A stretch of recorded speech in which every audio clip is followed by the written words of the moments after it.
Breaking news చూస్తున్నాం. ఆదిలాబాద్ జిల్లా జైనత్ మండలంలో దొంగలు హల్చల్ చేశారు. దీపాయిగూడలో భారీ చోరీ జరిగింది. అర్ధరాత్రి దాటిన తర్వాత గ్రామంలోకి ప్రవేశించిన నలుగురు దొంగలు పుండ్రూరు సురేందర్ రెడ్డి ఇంట్లో చొరబడి 13 తులాల బంగారం 20,000 నగదును అపహరించారు. ఇక అనంతరం నిమ్మల నవీన్ రెడ్డికి చెందిన బైక్ ను చోరీ చేశారు. బాధితుల ఫిర్యాదు మేరకు సీసీ ఫుటేజ్ ఆధారంగా పోలీసులు దర్యాప్తు చేస్తున్నారు.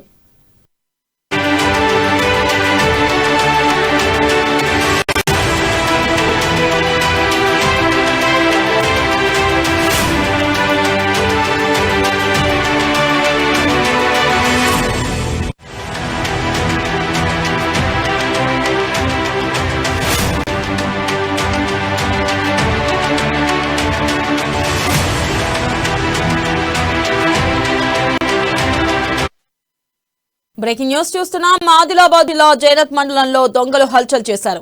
దీపాయిగూడలో భారీ చోరీ జరిగింది. అర్ధరాత్రి దాటిన తర్వాత గ్రామంలోకి ప్రవేశించిన నలుగురు దొంగలు పుండ్రూరు సురేందర్ రెడ్డి ఇంట్లో చొరబడి 13 తులాల బంగారం 20,000 నగదును అపహరించారు. అనంతరం నిమ్మల నవీన్ రెడ్డికి చెందిన బైక్ ను చోరీ చేశారు.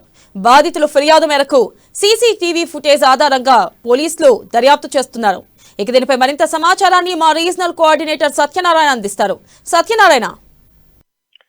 వెన్నెల, ఇది అర్ధరాత్రి దాటిన తర్వాత అంటే దాదాపుగా రాత్రి 1:30 నుంచి 4 గంటల వరకు 4 గంటల వరకు మధ్యలో ఈ యొక్క చోరీ జరిగినట్టుగా పోలీసులు భావిస్తున్నారు. అంటే సీసీ ఫుటేజ్ ఏదైతే ఉందో ఆ సీసీ ఫుటేజ్ లో ఆ నలుగురు దొంగలు అంటే నలుగురు ఎవరైతే గుర్తు తెలియని దుండగులు ఉన్నారో వాళ్ళు కనిపిస్తున్నారు. సీసీ ఫుటేజ్ లో కరెక్ట్ గా bike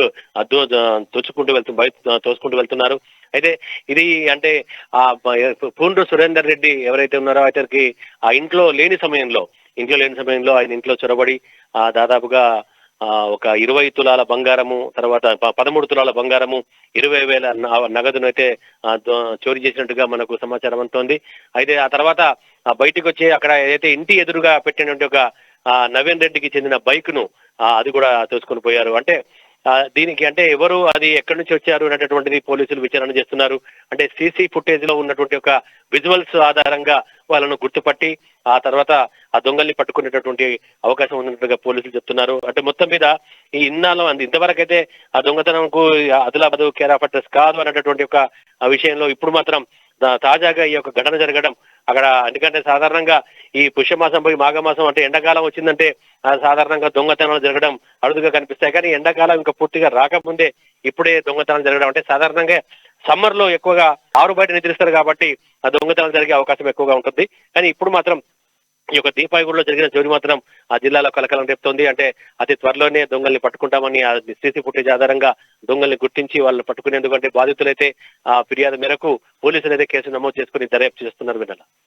right Satyanarayana, thank you.